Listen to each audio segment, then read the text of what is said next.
Good morning, everyone. It's Friday, October 25th, 2024. My name is Sam Shalhoub, and it's time for your daily dispatch. So first up, we all know how aggressive SpaceX and Starlink have been. Well, yesterday marked their 100th launch so far this year. Now, I'm sure there's going to be more, and they had 96 launches last year. As most of you know, the BRICS summit took place over the last couple of days this week. And during that summit, Chinese President Xi Jinping called on the BRICS to defend peace and achieve common security around the world. Isn't that the role that the U.S. used to play? Interesting switch.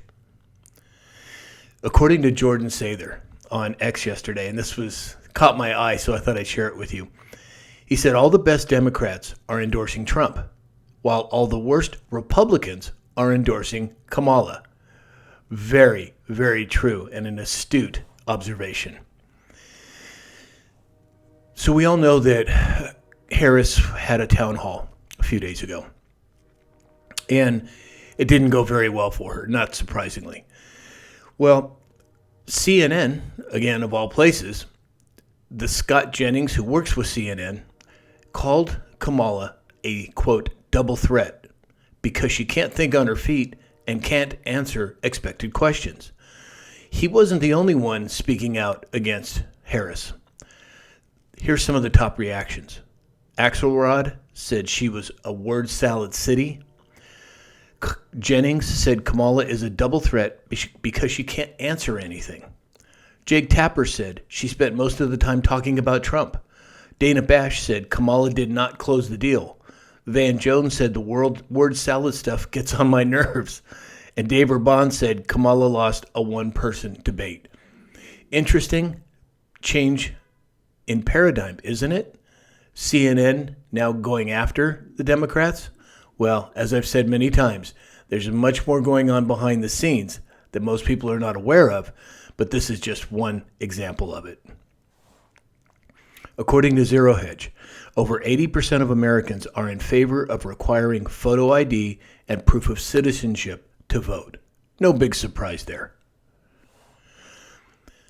Yesterday, Cowboy 2B2, it's kind of a tongue twister, but that's his screen name, or her screen name. Anyway, they posted on X, and they said, according to X's radar analytics, it's a tool that's used on X, there are twice as many posts on X that are pro-Trump. Again, not surprising, but it's great to see that these types of analytics are available. According to Zero Hedge, President Trump claimed Kamala isn't campaigning because she knows something that the American public doesn't. Now, yesterday I speculated that there may be something coming out about her. It didn't happen. Now, could it be today, combined with what President Trump is saying? Something's going on there, and I'll certainly keep an eye on it.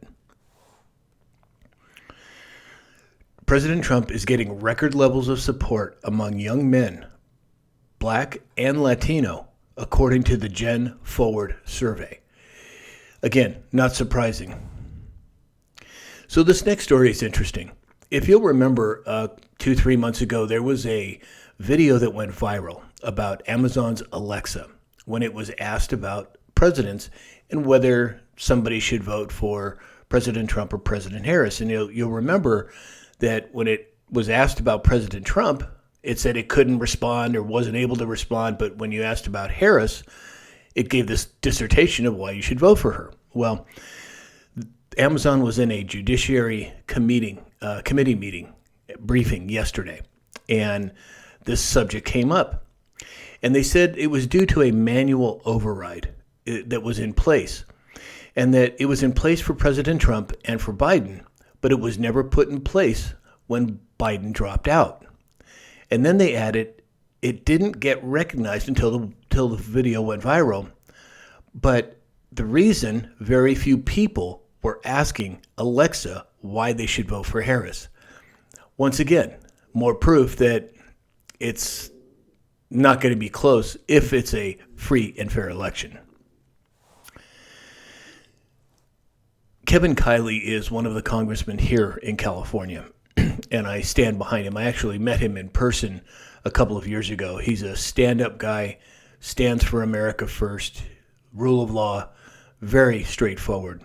He sent out an email yesterday, which I received, and he said that PPIC poll shows that there's sanity around the corner. There's a Prop 36. It's a measure to make crime illegal again here in California, and it's leading by a margin of 73 to 25%. And apparently the more Newsom campaigns against it, the more popular it becomes. More proof, and this is just my opinion, that here in California, we are much more conservative than most people believe or understand. And I think we'll be seeing that come out very, very soon. And then lastly today, we have our health and wellness segment. Again, this is not medical advice. This is just my opinions and my experience. So as we all know, it's important to get some exercise, whether that's walking around for a few minutes outside or going to the gym or whatever extreme sport you might play. But there are times when, for whatever reason, you're not able to get out and exercise, or you may be too old to be able to do some vigorous exercise. Well, it's important to keep the circulation in your legs. And not only for heart health, which is very important, especially in the calf area, but it prevents varicose veins and what have you. But here's an effective, simple exercise you can do while sitting. In a sitting position, press your heels to the floor, lift your toes. Then do the opposite. Repeat this movement 20 to 30 times. If nothing else, it'll invigorate you a little bit and certainly keep that blood flowing throughout your body. So that's all we have for today. If you'd like to support this channel, go to samshalhoub.com. There's multiple ways to do it.